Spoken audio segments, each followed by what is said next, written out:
សម្រាប់អ្នកមានបេសកកម្មត្រូវទៅខេត្តឬក៏ប្រើប្រាស់ឡានរយៈពេលខ្លីឬក៏ចង់ទទួលយកបទពិសោធន៍ឡានឆ្នាំខ្ពស់ឡានផលិតនៅកម្ពុជាផែនឡាន Ford Everest Made in Cambodia តែម្ដងអញ្ចឹងខ្ញុំណែនាំឲ្យបងប្អូនជ្រើសរើសប្រើហាងសេវាកម្មមួយគឺសេវាកម្មជួលរថយន្តរបស់ Avis Cambodia នេះហើយវីដេអូនេះខ្ញុំនឹងរៀបរាប់ពីបទពិសោធន៍នៃការដកឡានពី Avis Cambodia ចុះទៅជួយផ្សព្វផ្សាយទេសចរណ៍និងអាជីវកម្មបងប្អូនខ្មែរយើងនៅកម្ពុជាជាមួយនឹងការប្រើប្រាស់ឡានពី Avis Cambodia អញ្ចឹងដំបូងឡើយពីឡានដែលគាត់ឲ្យមកក្រៅតែពីឆ្នាំខ្ពស់ជាប្រភេទឡានស្អាតតែម្ដងអញ្ចឹងដូចបងប្អូនមើលឃើញនេះគឺអត់មានប្រឡាក់អត់មានកំពិតកំប៉ោងអីទេ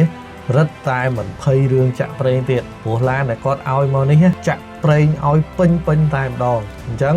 មិនឲ្យយើងពិបាកថានៅពេលដែលយើងបញ្ញាប់អីត្រូវរវល់រឿងចាក់ប្រេងអីទេ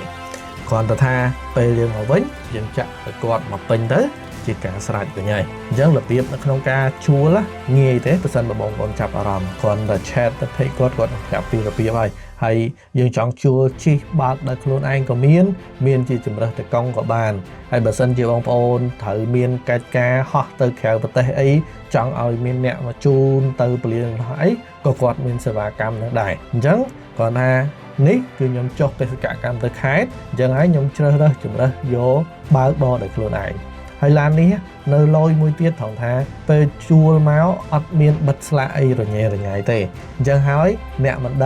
ដឹងថាឡាននឹងឡានជួលទេកុំឲ្យតែយើងនិយាយប្រាប់គេទៅហើយខាងក្រៅស្អាតដូចរៀបរាប់ពីដើមអញ្ចឹងដល់ពេលចូលខាងក្នុងវិញកាន់តែផាសុខភាពតែម្ដង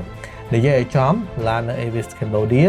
យកមកដឹងតែពីជិះតែម្ដងគាត់រៀបចំខាងក្នុងនឹងស្អាតគ្មានប្រឡាក់គ្មានសម្រាមអីទេសម្រាប់ Ford Everest ជាប្រភេទ SUV 7កៅអីនេះគ្រាន់តែគ្នាខ្ញុំ5នាក់អញ្ចឹងហើយបត់អាកៅអី2ក្រោយចោលសល់កន្លែងដាក់អីវ៉ាន់បានយ៉ាងទលាយទៀតបត់ពិសោធន៍បើកបរវិញមិនមានអីទាស់ចិត្តទេព្រោះថាឡានថ្មីឆ្នាំខ្ពស់ទូក៏ខ្ពស់ផុតពីដីដែរត្រូវនឹងក្រុមការងារចូលទៅថតសម្ភាសនៅកន្លែងឆ្ងាយពីផ្លូវជាតិត្រូវចូលចំការទៀតអញ្ចឹងឡានដែលគាត់ឲ្យមកនេះគឺត្រូវនឹងស្ថានភាពផ្លូវម៉ាច់តែម្ដងមានជំរើសលេខប្រើកាពីតាសអីយ៉ាងសមសួនមិនភ័យថាត្រូវជាប់និយាយថាត្រូវផុងអីទេកម្លាំងខ្លាំងទទួលយកបានហើយយើងដឹងហើយគុណភាព Ford Everest តែប្រើប្រាស់ platform តែមួយជាមួយនឹងប្រភេទ Ford Ranger អញ្ចឹងគឺកម្លាំងវិញគឺចូលព្រៃឡើងភ្នំអីគឺខ្លាំងមកទំហឹងតែម្ដង